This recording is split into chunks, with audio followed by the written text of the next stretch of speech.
क्या आपको पता है दुनिया का सबसे ज्यादा स्ट्रॉन्गेस्ट स्पाइस हम सबके किचन में मौजूद है।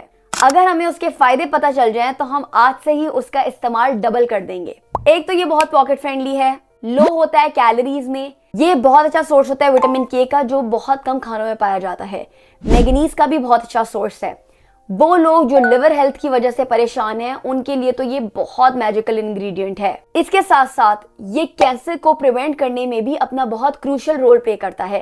क्या आप इस स्पाइस को गेस कर सकते हैं? मैं बात कर रही हूं क्लोव्स यानी कि लौंग की। वैसे तो हम इसको अपने खानों में इस्तेमाल करते हैं, लेकिन अगर आप ग्रीन टी पीने के शौकीन हैं तो मैं सजेस्ट करती हूं कि आप अपनी ग्रीन टी के अंदर 2 क्लोव्स डाल के जरूर पिएं।